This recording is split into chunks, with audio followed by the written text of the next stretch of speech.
Chers Puy-de-Dômoises, chers Puy-de-Dômois, mais chers concitoyens, dans cette période de fin d'année, je voudrais tout d'abord dire, comme je le répète chaque année, mais c'est important d'insister dessus, que j'ai une pensée particulière pour toutes les personnes qui sont isolées, qui souffrent de la maladie ou qui rencontrent des accidents de la vie. Bien sûr, on pense à l'emploi, on pense aux difficultés dans la vie professionnelle, dans une période où la crise économique ne s'est pas encore estompée. Mais cette année qui vient de s'écouler a été marquée par une crise sanitaire sans précédent. Une crise sanitaire avec des conséquences parfois tragiques. Beaucoup de familles ont été endeuillées. Beaucoup de familles sont dans des moments de difficulté, inquiètes de membres de leur propre famille qui sont parfois isolés. Et cette crise, elle a mis en évidence encore plus peut-être les problèmes d'isolement de beaucoup de personnes. Je pense aux personnes âgées, mais aussi aux personnes handicapées, aux personnes qui vivent dans des territoires ruraux qui sont éloignés de populations et de services. Cette crise, nous avons réagi au niveau du conseil départemental en relation avec l'État et avec les autres collectivités locales, puisque nous avons inscrit 42 millions d'euros supplémentaires au budget 2020. Notre action, elle a été d'abord sur le plan logistique. Il a fallu accompagner toute la distribution des équipements de protection sanitaire. Mais c'est aussi une action que nous avons menée en direction des personnes qui sont au service d'autres personnes, aux accompagnants, aux aidants.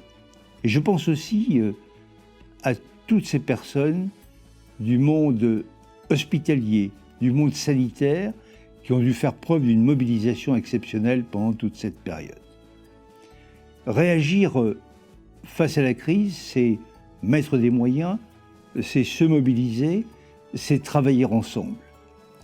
Et c'est ce que nous continuerons à faire cette année encore, puisque nous allons travailler avec l'État, en particulier, à la mise en place du dispositif de vaccination. Mais un conseil départemental, c'est pas seulement faire face au quotidien, c'est aussi avoir des projets.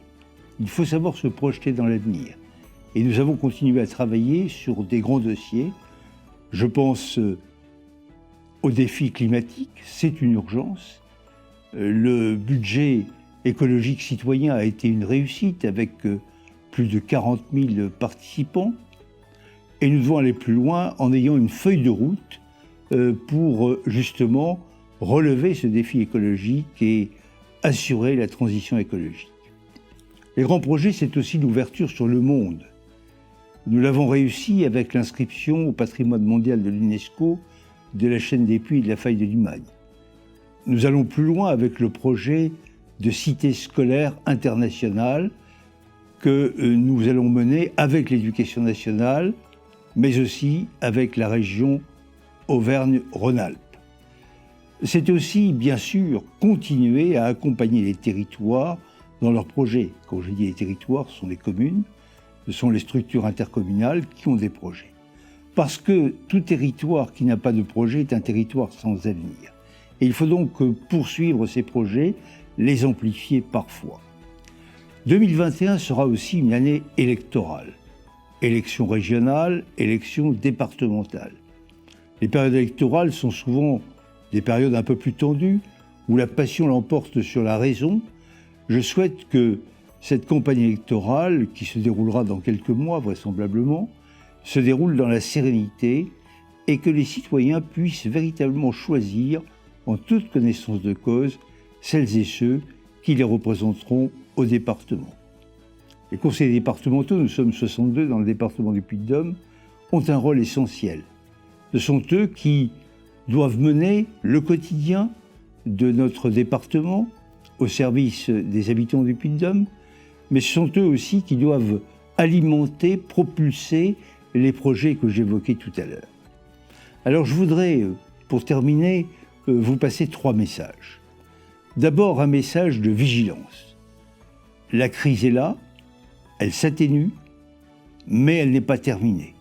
Donc soyons soyons tous très vigilants par rapport au comportement de protection sanitaire.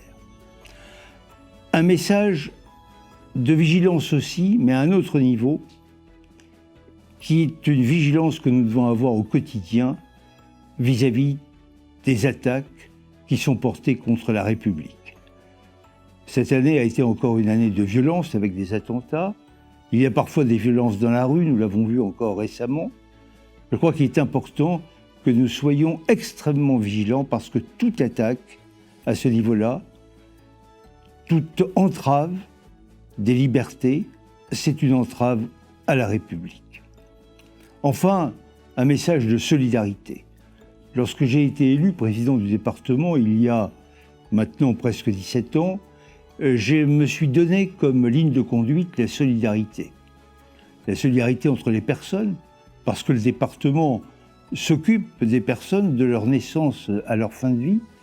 Une solidarité des territoires, parce que notre territoire il est urbain et rural, et personne ne doit être oublié.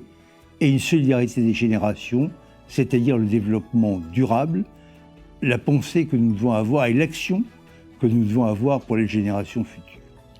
Alors dans cette période de crise, dans cette période de difficulté, il faut rester optimiste, il faut rester mobilisé.